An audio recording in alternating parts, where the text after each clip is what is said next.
Aujourd'hui, on se penche sur un sujet particulièrement sombre, mais qui en dit long sur la psyché humaine.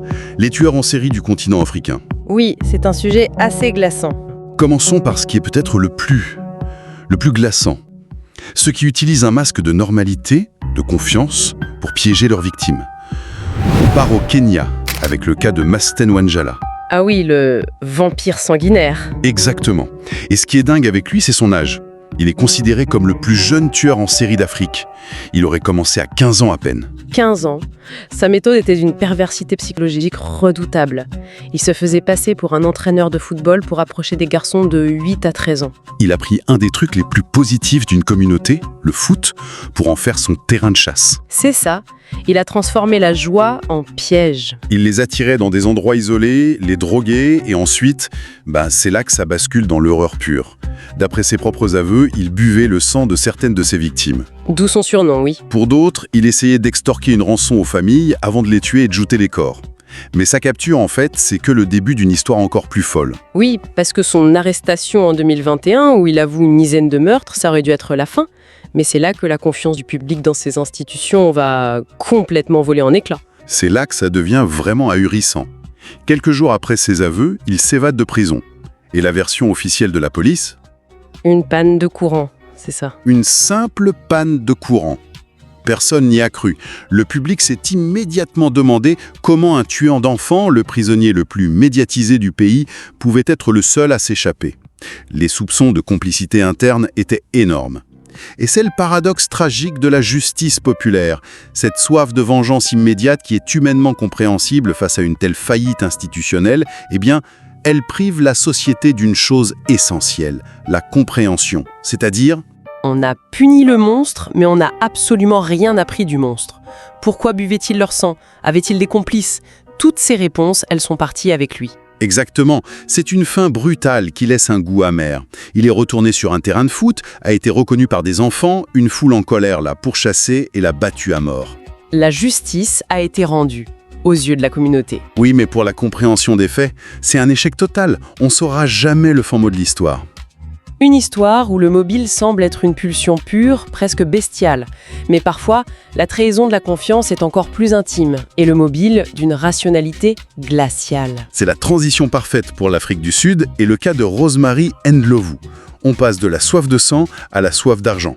Et là, le masque, c'est un uniforme de police. Ah, ce cas est incroyable parce qu'il dynamite tous les stéréotypes. C'est une femme, une policière, donc une double figure de protection. Et elle a utilisé sa connaissance du système non pas pour protéger, mais pour le dévoyer de la manière la plus cynique qui soit. Sa méthode était d'une froideur absolue. Elle souscrivait des polices d'assurance vie et des assurances funéraires sur les membres de sa propre famille, puis elle engageait des tueurs à gages pour les faire assassiner et empocher les primes. C'est terrifiant. La liste de ses victimes fait froid dans le dos.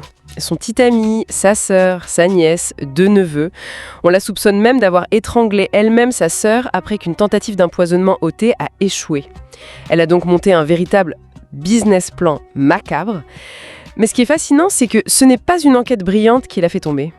C'est l'imprévu. Le facteur humain. C'est ça, le facteur humain qui a fait dérailler sa machine à tuer. Attends, je vais être sûr de bien comprendre le détail qui fait tout basculer. Son plan a échoué parce que le tueur à gages a eu un cas de conscience. C'est presque difficile à croire. Il se rend sur place, il voit la cible, et non, il n'y arrive pas. Il est pris de remords et il va tout raconter à la police. C'est fou. C'est fou de se dire que finalement, c'est un sursaut d'humanité chez un assassin qui fait capoter le plan le plus monstrueux qui soit. Et là, la police monte une opération d'infiltration digne d'un film. Un agent se fait passer pour un nouveau tueur à gages et elle tombe tête la première dans le piège. Une caméra cachée dans la voiture enregistre tout. On l'entend expliquer en détail comment il doit brûler vive sa sœur et ses 5 enfants. Et elle lâche même « Je l'ai déjà fait par le passé ». Le piège se referme. On a donc des cas comme Wanjala ou Ndlovu où la culpabilité est écrasante, évidente. Mais parfois, le système judiciaire lui-même devient le cœur du mystère. Et c'est tout le danger, non? Quand le récit est si parfait, si logique, on arrête peut-être de chercher la vérité. C'est ce qui nous amène au Ghana, dans les années 90, avec l'affaire de Charles Kwanzaa. L'étrangleur d'Accra. L'étrangleur d'Accra, oui. La ville est terrorisée par la découverte répétée de corps de jeunes femmes violées et étranglées. La pression sur la police devait être absolument colossale. La presse, le public, le gouvernement, tout le monde réclamait un coupable. Et dans ce genre de climat, le risque de vouloir boucler une affaire un peu trop vite est immense. Et il trouve le suspect idéal, Charles Kwanza. Un mécanicien, casier judiciaire déjà bien chargé pour viol et vol. Le profil est parfait. Trop parfait peut-être. Le problème, c'est qu'il n'y a aucune preuve matérielle, aucun témoin qui le relie directement au meurtre de la série. Le tournant, c'est quand il est arrêté pour le meurtre de sa petite amie, dont le mode opératoire correspond. C'est là que tout se joue. En garde à vue, il aurait avoué 9 des 34 meurtres de la série. Le mot-clé ici, c'est « aurait ». Oui, parce qu'il se rétracte. Complètement. Une fois en prison, il change totalement de version.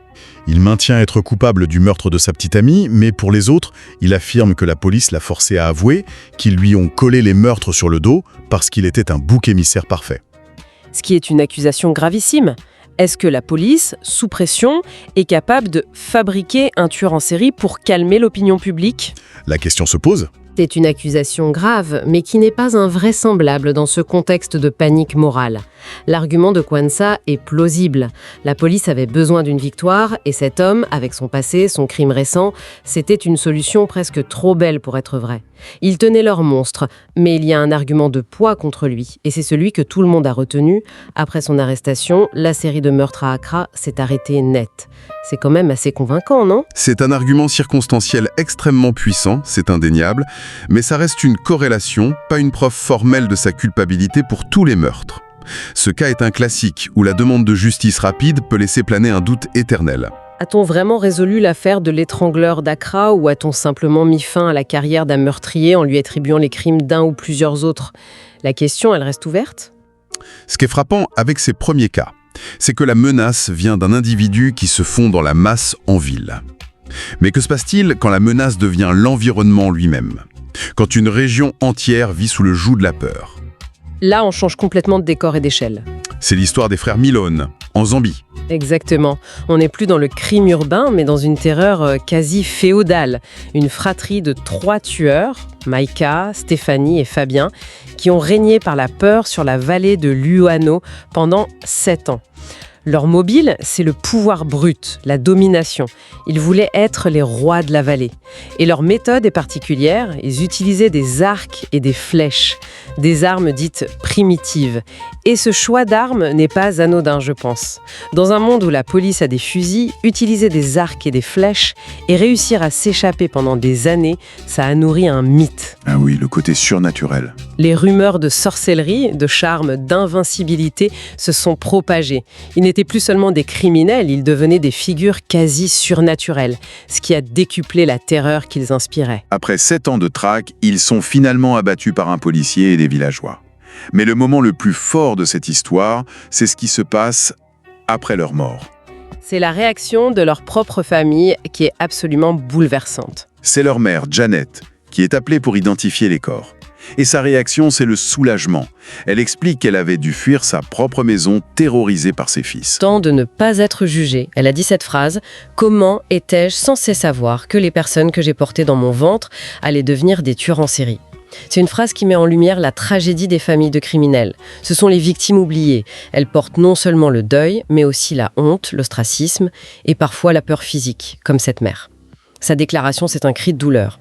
On a vu la pulsion, l'argent, le doute judiciaire, le pouvoir territorial. Terminons avec le cas qui combine un peu de tout ça, mais avec une organisation et une cruauté méthodique qui dépassent l'entendement.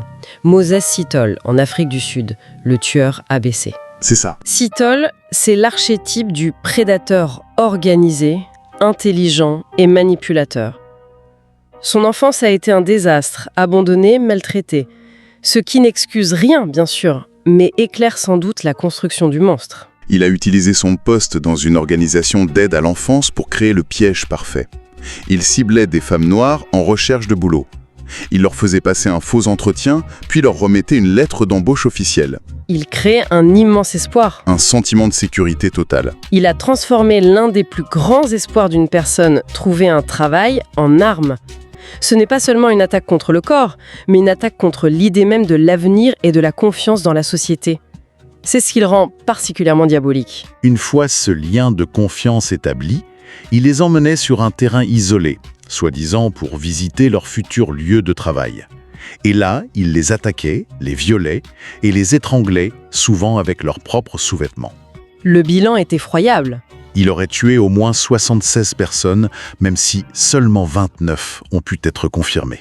Et sur son mobile, il y a 2 versions. Lui prétendait se venger de fausses accusations de viol qu'il l'avait envoyé en prison. Mais la police, elle, pensait qu'il n'était pas innocent de ces viols passés et qu'il avait tout simplement commencé à tuer ses victimes pour ne plus laisser de témoins. Ce qui est effrayant, c'est son audace. La police finit par l'identifier grâce à une lettre d'embauche et un témoignage. Une chasse à l'homme est lancée, mais son nom et sa photo ne sont pas tout de suite diffusés. Et pendant ce temps, alors qu'il se sait recherché, il continue de tuer. Ce comportement montre un sentiment de toute puissance, un complexe de Dieu. Il est persuadé qu'on ne l'attrapera jamais. Il n'a paniqué et n'a arrêté que lorsque son visage a été placardé partout. La perte de son anonymat ? C'est la perte de son anonymat, de son masque de normalité qui a finalement brisé sa compulsion. Il a été arrêté, blessé par balle et a tout avoué. Alors qu'est-ce qu'on retient de tout ça ? On a vu des motivations aux antipodes les unes des autres. La soif de sang, l'appât du gain, la vengeance, le pouvoir.